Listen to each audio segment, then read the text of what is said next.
Ya, tolong dengarkan. Antum lihat di halaman 50. An Abi Bazzah radhiyallahu an qala qala Rasulullah sallallahu alaihi wa ala alihi wasallam la tazulu qadama 'abdin yaumal qiyamati hatta yus'ala an umrihi fima afna wa an ilmihi fima fa'ala wa an malihi min aina iktasaba wa fima anfaqa wa an jismihi fima abla. Akhrajahu Tirmidzi wa qala Tirmidzi hadza haditsun hasanun sahih.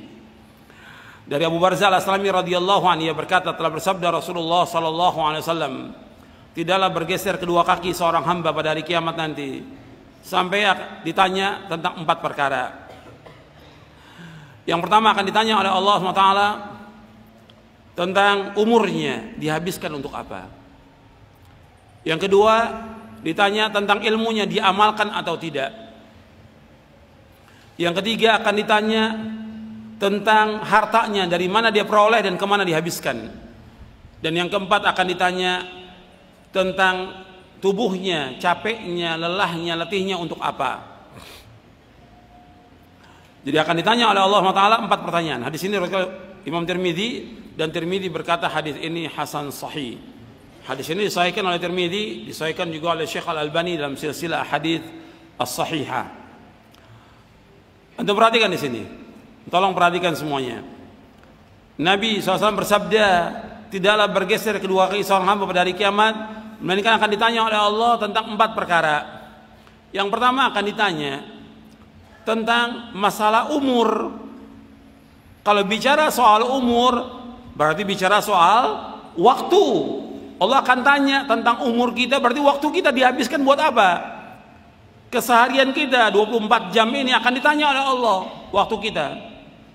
Apa yang kita lakukan dalam sehari ini akan ditanya oleh Allah.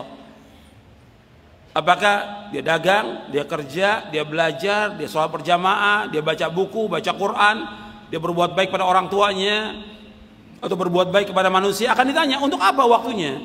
Atau buat yang lain, buat jalan-jalan, buat ngobrol, buat nonton, buat yang lain yang gak ada manfaatnya. Akan ditanya oleh Allah, waktu itu digunakan buat apa? Karena akan ditanya oleh Allah, waktu itu untuk apa kita habiskan? Waktu yang Allah berikan kepada kita dalam sehari 24 jam.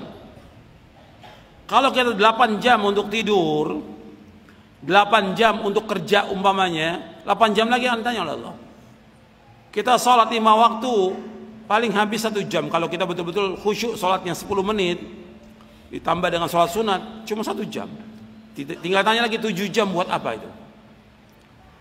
Buat belajar, baca buku, akan ditanya oleh Allah. Untuk apa waktu itu? Akan ditanya. Itu yang pertama. Yang kedua akan ditanya oleh Allah SWT tentang ilmunya, diamalkan atau tidak. Antum menuntut ilmu, antum belajar, diamalkan atau tidak. Dan tadi sudah saya jelaskan dalam mukaddimah bahwa kita nuntut ilmu ini sampai kapan? Nuntut ilmu sampai kapan kita?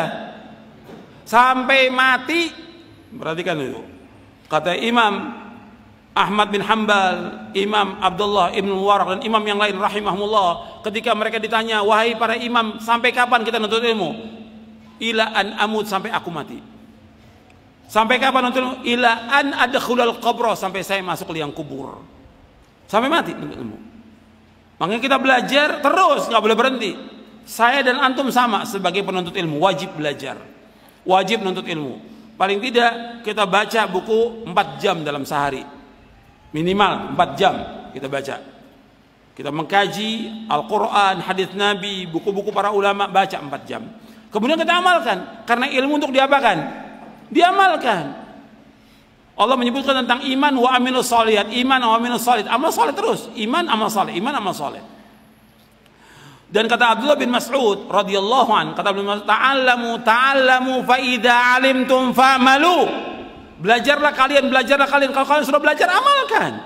Ilmu untuk diamalkan, bukan untuk koleksi ilmu. Terus amalkan ilmu ini sampai kita diwafatkan oleh Allah. Syaratnya dalam kita beramal, beribadah 2. Yang pertama ikhlas, yang kedua apa? Ittiba. Ikhlas dan ittiba. Ini harus kita amalkan ilmu kita. Akan ditanya. Seorang dai, seorang ustadz, seorang guru, seorang talibul ilm akan ditanya ilmunya diamalkan atau tidak. Kita untuk amalkan ilmu ini. Karena apa? Allah akan memberikan sorga, ganjaran sorga kepada orang yang berilmu atau orang yang beramal. Saya ulangi lagi, perhatikan, Allah memberikan ganjaran sorga kepada orang yang berilmu atau beramal. Beramal.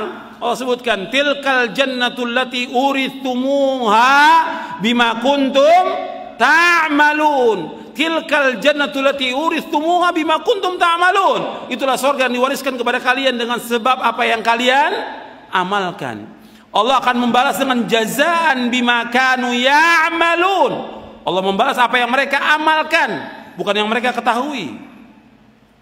Amalkan. Yang dilihat oleh Allah amal kita. Makanya nih, ilmu itu diamalkan atau tidak. Kemudian yang ketiga, harta dari mana diperoleh, kemana dihabiskan. Allah akan tanya, harta kita ini dari mana? Halal atau haram atau syubhat atau habis minta-minta atau utang nggak bayar atau yang lain, akan ditanya oleh Allah, harta itu dari mana. Apalagi orang-orang yang korupsi akan ditanya oleh harta itu dari mana dia dapat. Karena semua milik Allah dan Allah akan tanya dari mana diperoleh. Apakah dari yang halal ataukah dari yang haram. Nabi sudah ingatkan dalam hadis yang sahih yang diriwayatkan oleh Imam Bukhari, kata Nabi, sayati 'alan nasi zamanun la yubalil mar'u min aina akhadhal mal am min halalin am min haramin. Akhrajahul Bukhari. Kata Nabi, nanti akan datang satu zaman orang tidak peduli lagi dari mana dia peroleh harta, apakah dari yang halal ataukah dari yang haram. Akan ditanya oleh Allah, harta itu dari mana. Kalau dari yang haram, dari yang syubhat, maka yang pantas bagi orang itu neraka. Kalau dari yang haram atau yang syubhat, bagi orang itu yang pantas neraka. Kata Nabi, kullu nabatin, kullu jasadin nabata min suhtin fannaru aula bih. Setiap jasad, setiap tubuh yang tumbuh dari yang haram, maka neraka yang tepat bagi dia. Hati-hati itu. Dari mana kita peroleh harta itu? Kemudian perhatikan lagi, kemana dihabiskan harta itu? Dua, dihabiskan untuk apa? Dari mana dia cari nafkahnya, halal atau haram? Di mana dia peroleh harta itu? Kemudian di mana dihabiskan? Apakah untuk dia memberikan nafkah kepada istrinya, orang tuanya, dia untuk yang baik, untuk ketaatan, apakah untuk bid'ah, untuk syirik, untuk maksiat? Akan ditanya, harta ini dihabiskan buat apa? Harta ini dihabiskan untuk apa? Karena pada akhirnya harta itu milik Allah, bukan milik kita. Kemudian yang keempat, jasadnya kita, capeknya, lelahnya kita untuk apa? Apakah capeknya kita dengan nuntut ilmu, mengajar, berdakwah, sholat, tahajud, ibadah, baca Quran, bermunajat kepada Allah? Apakah capeknya kita untuk perbuatan atau kegiatan-kegiatan yang sia-sia? Akan ditanya oleh Allah. Capeknya kita, badan kita ini untuk apa? Kalau capeknya, lelahnya kita dalam rangka taat kepada Allah, ibadah kepada Allah, manfaat selama kita ikhlas. Tapi kalau capeknya bukan untuk yang manfaat, yang sia-sia, maka kita rugi. Jadi perhatikan, ini masalah waktu, betul-betul untuk gunakan sebaik-baiknya. Jangan sampai sia-sia waktu kita. Dan kita akan ditanya oleh Allah tentang waktu kita. Sekarang kita akan bahas, setelah kita melihat fenomena penyanyian waktu yang dilakukan oleh manusia. Saya sebutkan kurang lebih ada 18 fenomena yang sudah saya sebutkan poin-poinnya. Nggak perlu saya baca, karena yang penting poin-poinnya itu banyak dilakukan oleh manusia sia-sia. Ini kalau saya sebutkan begini, bukan hanya orang awam yang melakukan sia-sia ini. Bukan hanya orang awam, Anda perhatikan ya. Ketika saya sebutkan penyanyian waktu yang dilakukan oleh manusia, bukan hanya orang awam, terkena kepada para penuntut ilmu, terkena kepada para dai, terkena kepada para ustadz, terkena juga kepada ulama. Banyak para dai juga yang menyanyikan waktunya dengan sia-sia. Seperti yang saya contohkan, kita masuk lembaga-lembaga dakwah atau pondok, bukannya dia sibuk dengan ilmu, sibuk dengan baca, sibuk dengan zikir, sibuk dengan bermanfaat, apa? Dengan baca koran, ngobrol yang sia-sia. Hatta dai-dai juga banyak yang menyanyikan waktunya dengan sia-sia. Banyak. Makanya kita harus betul-betul menghargai waktu ini. Kita akan ditanya lalu tentang waktu kita. Jangan sampai ada waktu yang terbuang dengan sia-sia. Bahkan juga kadang-kadang kita nggak sadar seorang dai ditelepon, ditanya oleh banyak orang yang dia bukan kapasitas untuk menjawab semua pertanyaan. Habis waktunya dia. Yang waktunya kita ini sibuk dengan belajar. Saya dan antum sama. Kita nih sebagai talibul ilm harus sibuk belajar, sibuk baca. Kita nih baca kitab, baru berapa kitab kita tamatkan? Baru berapa kitab? Belum sampai ribuan kitab. Kalau kita bandingkan dengan para ulama terdahulu, kita jauh-jauh sekali antara langit dan bumi.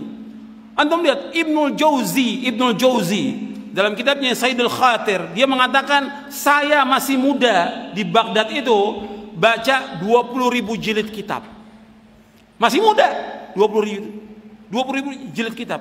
Belum seperti kitab yang sekarang, tulisannya sudah bagus, dicetak dengan bagus. Masih tulisan tangan dulu. Tulisan tangan, dan juga kertasnya nggak rapi seperti sekarang.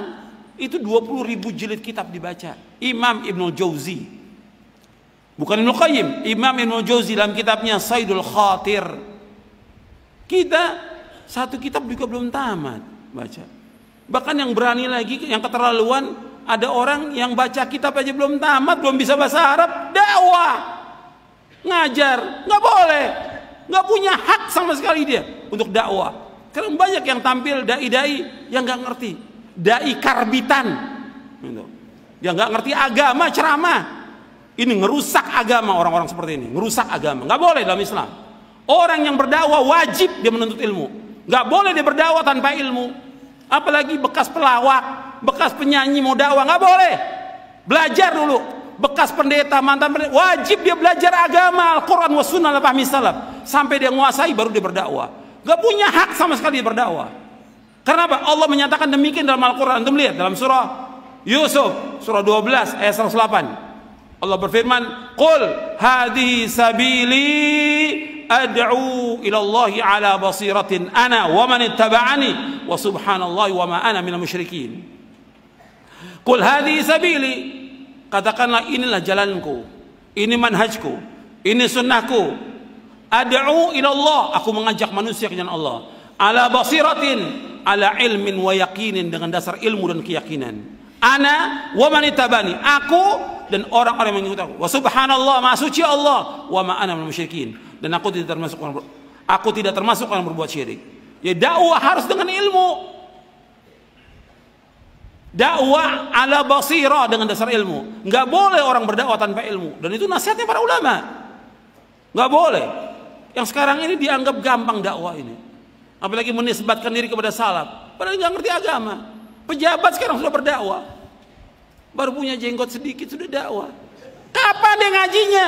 Kapan nuntut ilmunya? Sudah berdakwah, nggak punya hak sama sekali dia berdakwah. Yang berhak dakwah orang yang punya ilmu, menguasai Quran, menguasai sunnah, ala fahmi salaf, baru dia berdakwah. Kalau kita lihat kerusakan dakwah yang ada karena muncul orang-orang yang tidak berilmu, yang nggak punya faham. Mantan penyanyi dia harus belajar dulu, mantan pelawak belajar dulu, atau dia bekas apa lagi, pendeta, belajar. Bukan dia suruh ceramah cerita tentang dirinya, nggak boleh dalam Islam. Perbuatan dosa dia wajib dia tutup, nggak boleh ceritakan pada manusia. Karena Nabi menyebutkan kullu ummati mu'afan ilal mujahirin, setiap umatku akan diampunkan dosanya kecuali yang mujahir. Mujahir artinya orang-orang terang-terangan berbuat dosa. Tadi malam dia berbuat dosa, Allah sudah tutup, dia ceritakan lagi pada orang lain. Perbuatan dia yang lalu tutup, nggak boleh ceritakan pada orang lain, nggak boleh dalam Islam. Tutup, tobat kepada Allah dengan taubatan nasuha, belajar agama ini.